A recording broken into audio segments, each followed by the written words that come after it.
Eh ben, ravi de vous voir aussi nombreux pour ces deux fast track. Donc c'est David Gageot ici présent qui va vous parler un petit peu de plein d'outils pour le développement. Alors plein de mots desquels vous n'avez peut-être pas entendu parler. Je crois qu'il y a Canico, Scaffold, Bazel et Distroless, si mes souvenirs sont exacts. Si vous en connaissez pas 3 sur 4, bah, c'est cool, c'est l'occasion de les découvrir. Vous avez peut-être déjà vu David parler de Istio à d'autres conférences, à des meet-ups, ce genre de choses. Je doute pas qu'il saura vous passionner. Je lui laisse la parole. Bon talk. Merci, merci. Hop, est-ce que ça marche ça? Non, normalement celui-là, ça marche. Ouais, on m'entend? Tout le monde m'entend? Eh ben, bonjour, bonjour. Effectivement, je suis là pour vous parler des Google Container Tools. Donc ce sont des outils open source initiés par Google qu'on trouve sur GitHub. Et puis il y en a dans la liste, je ne vais pas les traiter tous, je vais en traiter certains, dont Scaffold sur lequel je suis committeur. Donc pourquoi je vais parler de ces outils, c'est quoi l'idée? L'idée, voilà, c'est que l'état des outils de développement sur Kubernetes, c'est un petit peu tout va bien, la maison est en feu. Juste avant la dernière présentation, la question c'était comment on teste nos microservices localement quand on en a plein, qu'on doit déployer sur Kubernetes. Et ben la réponse c'est on se débrouille. On se débrouille et en général on est dans cette magnifique boucle infinie, pleine de souffrance. On fait du code. On reconstruit les images, une ou plusieurs. On push les images, une ou plusieurs. C'est quoi les tags? Ensuite, on update nos fichiers YAML. On les déploie. On vérifie que ça fonctionne bien. Et hop, on repart dans le code. D'accord? Qui a déjà vécu ça? Ouais, quand même. Hein. Vous aimez ça? Oh oui. Alors, plutôt que vous parler directement d'outils, on va faire une petite démo. Hein. Là, j'ai un petit fichier. C'est un Hello World. D'accord? C'est une boucle qui va afficher Hello World dans la console toutes les secondes. J'ai un magnifique Dockerfile. Avec un multi-stage build, et j'ai un pod. Globalement, on ne peut pas faire beaucoup plus simple, d'accord? Et on va essayer de déployer ça, de le modifier, et puis après, on ira pleurer. Ce que je vais faire, c'est que je vais commencer par construire mon image. On va construire une image V1. Ouais. Alors, on va aller modifier le fichier YAML. Ah, c'est bon, c'est déjà une V1. Et on va pointer ça sur Kubernetes, et puis on va aller vérifier que c'est bien déployé. Ouais, Hello World, déployé. Bon, ça, c'était facile. Alors, on va aller modifier tout ça et on va aller dire... on va essayer de taper correctement. Containers. Donc là, on va reconstruire une V2. Ouais. On va aller changer les fichiers, parce que maintenant, c'est une V2. Bref, vous comprenez, c'est pas super sympa comme boulot à faire. Ouais, la V2 est déployée. Donc ça, c'est un Hello World. Donc déjà, avec un Hello World, c'est pas forcément très fun. Vous imaginez si vous avez un exemple avec plein de microservices bien lourds qui mettent du temps à démarrer. Enfin bon, vous connaissez le truc. On a des boucles de feedback super longues. Et puis il y a des solutions à ça, mais la plupart sont pas vraiment standards, difficiles à réutiliser. Qui a fait des scripts bash pour résoudre ce problème-là? Qui aime son script bash? Qui a fait à la place une makefile? Parce que bash, c'est pas bien. Oh, ok. Plus vous avez un nombre de microservices élevé, plus c'est compliqué, bien sûr. Et nous, on pense chez Google qu'il peut y avoir une façon de résoudre ça, puisque finalement, il y a tellement de développeurs qui rencontrent les mêmes problèmes. Et c'est comme ça qu'on a créé Scaffold pour ramener la gaieté dans votre quotidien. Qui veut la gaieté dans son quotidien? Ouais. Donc Scaffold, c'est un outil en ligne de commande, qui permet de faire du développement itératif pour, si vous déployez des applications sur Kubernetes, que ce soit un Kubernetes local, un Kubernetes remote. En fait, il va s'adapter un petit peu au contexte, il va essayer de découvrir dans quel environnement on l'utilise pour essayer de rendre votre flow de développement le plus simple possible. C'est un outil open source, vous pouvez aller l'utiliser, vous pouvez aussi participer ou juste donner votre feedback, créer des tickets. Il y a des personnes un petit peu partout dans le monde qui collaborent dessus. C'est d'ailleurs un outil qui est utilisé en ce moment par JenkinsX. Si vous utilisez JenkinsX pour votre CI, vous utilisez Scaffold sans le savoir. Donc on reprend mon exemple. J'ai un main.go, j'ai un Dockerfile, j'ai mon pod. Alors dans mon pod, j'ai pas mis de tag d'image. Vous allez voir, c'est important, j'ai juste mis un nom générique. Et puis j'ai créé un nouveau fichier. Bon, vous allez me dire, un nouveau fichier, ça c'est pas comme ça qu'on va retrouver la gaieté, mais bon. Un fichier Scaffold dans lequel je décris tous les artefacts que je veux construire. Ici, j'ai un artefact dont l'image s'appelle Hello et par défaut, c'est un artefact qui est construit avec Docker Build. Et puis ici, je liste mes différents manifestes. Vous avez vu, ce fichier, il est assez petit. Et une fois que vous avez défini ça, c'est assez sympa à utiliser. Vous allez pouvoir, pour construire votre artefact ou vos artefacts faire un scaffold build. Ok. Comme un Docker build, sauf que déjà, c'est lui qui a trouvé le tag de l'image. Ici, il est allé utiliser le commit courant ou le tag courant pour trouver le tag. Ensuite, si vous voulez déployer ça, vous faites scaffold run. Hein, et puis ça y est, vous l'avez déployé. Donc déjà, il a patché pour vous les fichiers YAML. Il les a déployés. Alors, il faut quand même aller chercher les logs à la main. Ok, c'est déployé. Ouais. Vous avez vu, déjà, c'était mieux qu'avec les outils à la main. Hein. Mais on peut faire un petit peu mieux que ça quand même. On peut lancer scaffold en mode dev. En mode dev, c'est sympa, il va construire les images, taguer les images, éventuellement pusher les images, déployer les images, et vous afficher les logs. Donc déjà, vous savez vraiment si ce que vous avez déployé, c'est bien déployé. Et puis on peut faire mieux que ça, c'est on peut le laisser tourner. On peut aller modifier les fichiers. Pourquoi pas, ça arrive quand on est développeur. Et puis, si je sauve, eh bien, il va le détecter, il va reconstruire les images, uniquement celles qui sont nécessaires, qui doivent être reconstruites. Il va rebuilder les images, éventuellement les repusher, patcher les YAML, redéployer, et vous afficher les logs. Pas mal, non? Qui a envie d'utiliser ça demain? Okay. Voilà, donc remonter les bugs dès demain. Bien sûr, si je fais CTRL-C, hein, ça va en fait aussi arrêter le pod, d'accord, hein, parce qu'il va faire le clean-up juste après. Donc vous avez vu ce mode dev, l'idée c'est vraiment en local. Il va voir que je suis sur Minikube ou Docker for Mac ou Docker for Windows. Et donc il va essayer de raccourcir au maximum la boucle de feedback. Il ne va pas avoir besoin de pusher les images. Des choses comme ça. Donc ça c'est plutôt sympa.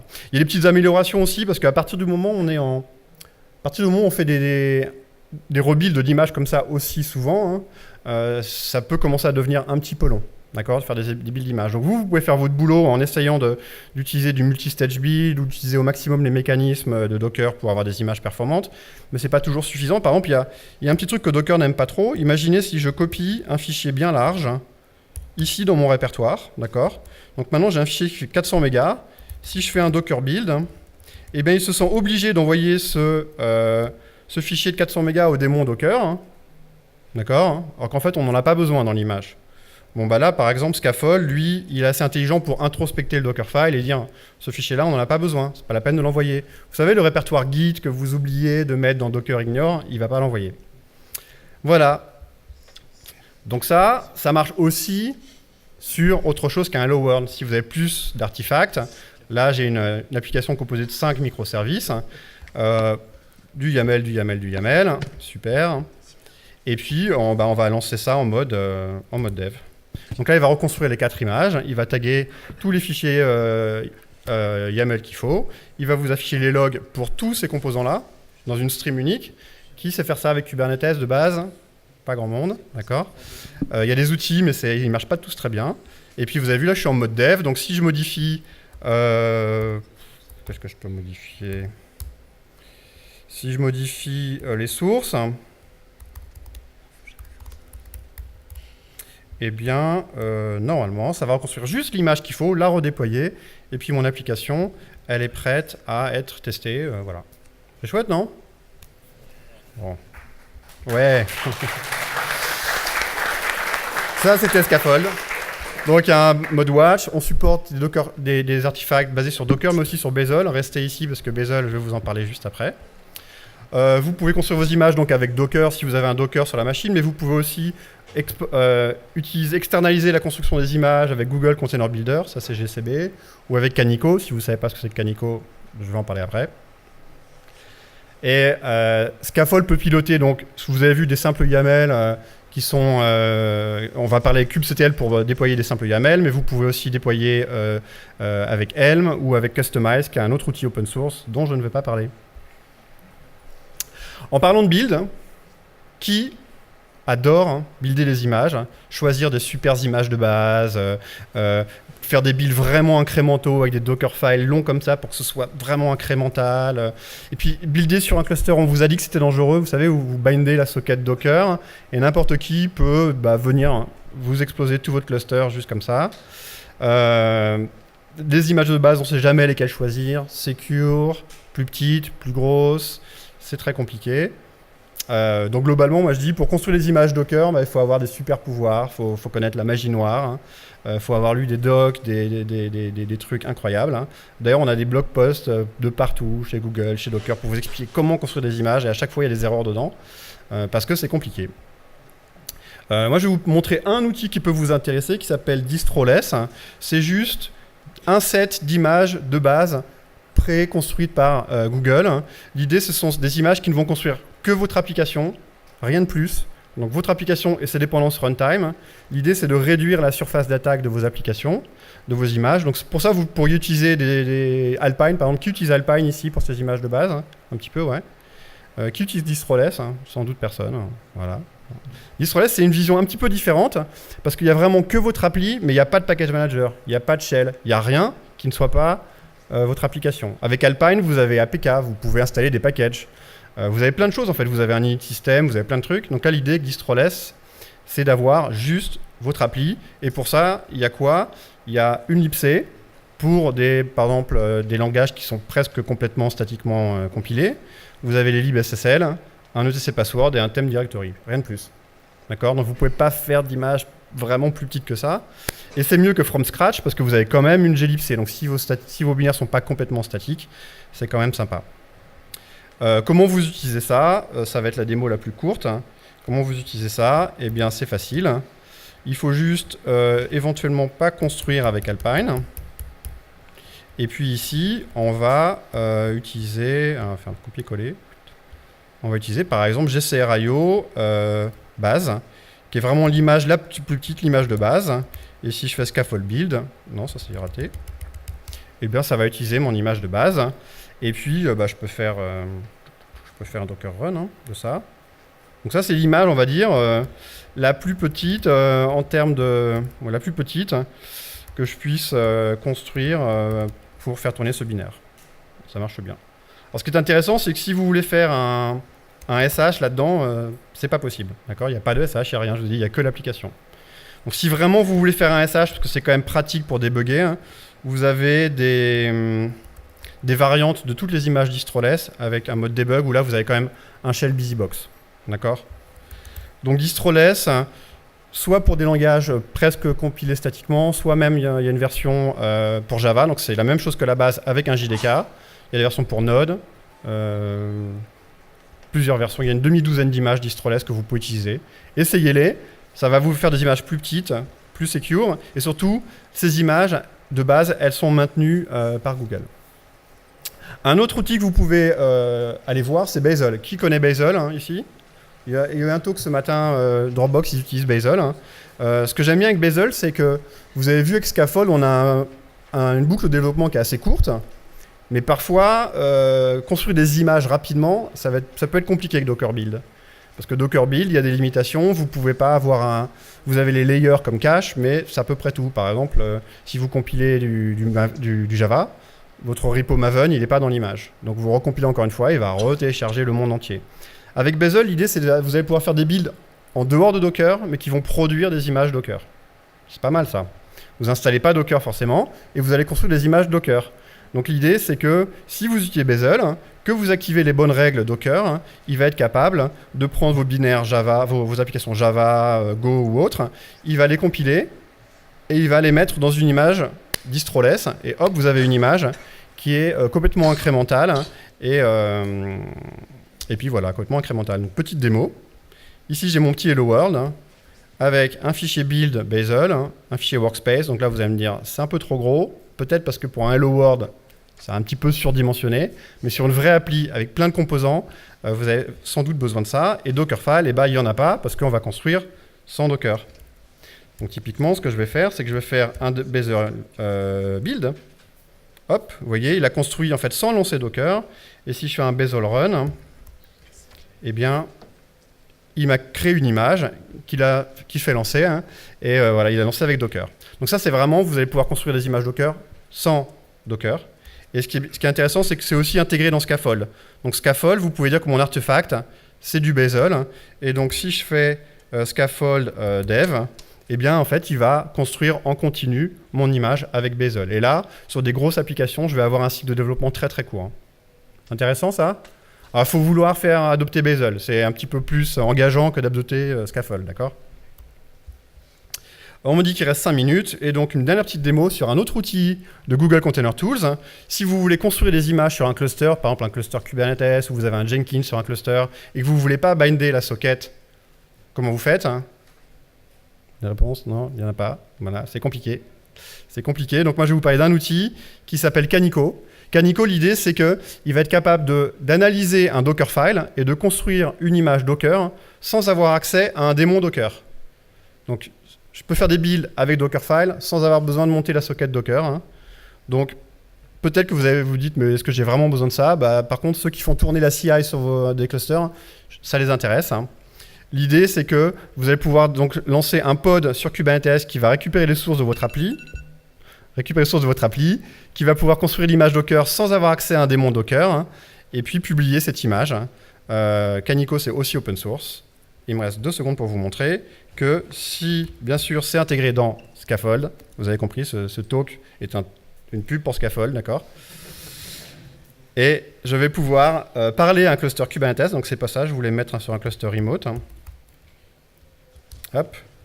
Et vous allez pouvoir builder sur un cluster remote, celui-ci il est sur Google Cloud Platform, et donc il va prendre les sources, les envoyer à Kubernetes. Avant ça, il aura démarré un pod qui a accès à mes sources grâce à un secret. Il va les prendre, construire l'image, la pusher dans une registry, tout ça avec juste 4 lignes de configuration. Donc c'est bien, vous avez juste à prendre les 4 lignes et à pas trop vous inquiéter de la complexité. Et à la fin, on va avoir une image qui va être buildée. Allez. Voilà. C'est un petit peu plus long que quand on build en local. On est d'accord, vous n'avez pas envie de faire ça dans une boucle de développement. Voilà. Et vous avez vu ici, j'ai une image qui est là. Elle a été publiée. Je pourrais faire un Docker run, mais j'ai pas le temps. Pour résumer, on a vu Scaffold qui ramène la gaieté à la maison. Okay. Distroless qui vous permet de construire des images plus secure, avec des images de base qui sont gérées par Google. Bazel, si vous voulez avoir un build vraiment incrémental sur des composants compliqués et des ensembles de composants compliqués. Et Canico, si vous voulez builder des images Docker basées sur des Dockerfiles sur un cluster. Et bien sûr, Scaffold donc, connecte tous les points de tous ces outils. Donc je vous invite à utiliser tous ces outils et à nous donner du feedback. Merci.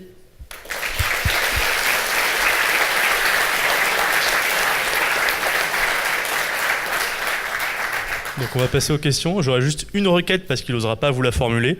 Ne lui posez pas de questions sur comment il fait pour avoir des slides avec un terminal et un browser dedans. Gardez ça pour après. Bonjour, merci pour la présentation. Merci. Donc j'avais 3 questions, mais du coup maintenant que 2. La première rapide, c'est vous disiez que apparemment les mises à jour de la distroless étaient régulièrement mises à jour. C'est vraiment vrai en pratique parce que je vois que par exemple il y a les CI certificates qui sont intégrés. C'est le cas pour ça? Parce que ça, oui. C'est un truc qu'on a envie d'avoir. Oui, par contre, il est vrai que c'est des versions opinionated de chacun des runtime. Donc vous avez un OpenJDK 8 dans je ne sais pas quelle version. Et vous avez une version de Node, etc. Donc c'est vraiment des versions très formatées. Par contre, dès qu'il y a des failles de sécurité ou autres, c'est mis à jour. Okay, cool. Voilà. Okay. Et un autre truc qui m'a fait un tout petit peu peur, mais peut-être que c'est trop en jouant avec Kubernetes que je suis trop suspicieux. J'ai vu que dans la version du scaffold file, il y avait du alpha quelque chose. Ouais. Ça, en général, c'est mauvais signe pour de la prod avec Kubernetes. Ouais. Est-ce que c'est vraiment un produit différent et du coup, il ne faut pas que je m'inquiète en voyant alpha ou... C'est vraiment une ligne de commande. Ça ne fait rien tourner sur ton cluster. Si tu lances en local, et effectivement, on est en version 0.8, donc on est en alpha. Ça a été lancé en mars dernier, mais on a pas mal d'utilisateurs qui nous donnent beaucoup de feedback. Donc, le mieux, c'est que tu essayes. Tu testes sur ta machine de dev. Si ça te plaît, tu l'utilises. Si ça te plaît pas, tu nous dis « j'aime pas ça ». Et des plans, du coup, pour le rendre stable ou bientôt ou... Non, on ira en bêta d'abord. Et puis après... Question concernant Canico. Oui. En fait, je ne connaissais pas Canico, mais je connais BuildH. Est-ce qu'il y a vraiment une différence entre les deux outils? Parce que, voilà. Oui, non, en fait, il y a beaucoup d'outils. Il commence à y avoir beaucoup d'outils pour construire des images Docker sans Docker. Ouais. Il y a quelques outils qui sont capables de construire des images Docker à partir de Dockerfile sans avoir besoin d'un démon Docker. Donc je crois que Builda, il supporte les Dockerfiles sans démon Docker. Je ne sais pas quelles sont les différences. Ce que je peux dire sur Canico, c'est que ça se veut vraiment être À l'origine, ça a été créé vraiment pour Kubernetes, pour répondre à un besoin clair qui était comment je fais tourner mon build sur Kubernetes facilement. Et donc ça, Canico le fait bien. Après, finalement, vous pouvez aussi l'utiliser à l'extérieur. Hein. Vous pouvez l'utiliser sur des services hostiles. Vous pouvez le faire tourner en local sur votre machine. Actuellement, Canico couvre quasiment toutes les fonctions d'un Dockerfile et la couverture elle est assez bonne et on a vraiment des test suites pour vérifier que ça couvre bien tous les Dockerfiles. Moi, je ne connais pas Builda, mais je vous invite à essayer Canico et si ça répond à vos besoins ou à comparer. Voilà. C'est une réponse un peu à côté, mais... Il nous reste 2 courtes minutes pour les questions, donc peut-être 1 ou 2 maximum. Ouais. Ma question concerne Scaffold. On a vu que donc Scaffold vient modifier le tag, le tag du conteneur directement dans le fichier YAML qu'on déploie, enfin dans le déploiement qu'on va pousser sur Kubernetes. Est-ce que y a un plan pour faire la même chose sur du Helm chart, des choses comme ça, où on viendrait modifier en fait des valeurs dans un values.yml? Oui. Alors, je maîtrise pas bien la partie Helm de Scaffold, mais Scaffold peut donc patcher des YAML files, des manifestes pour Kubernetes, pour kubectl, mais on peut aussi déployer des Helm-charts avec les fichiers values qui vont bien, avec le patch des numéros de version, etc. Par contre, il faut essayer. Moi, je n'utilise pas trop Helm, donc je ne connais pas bien cette partie-là de Scaffold, mais ça le fait. Ok. On est même en train d'essayer de supporter, juste pour le fun, des compose files. On ferait un Scaffold dev avec un compose file. Ça construirait les artefacts, ça ferait du watch mode sur compose, ça serait marrant. Merci à tous.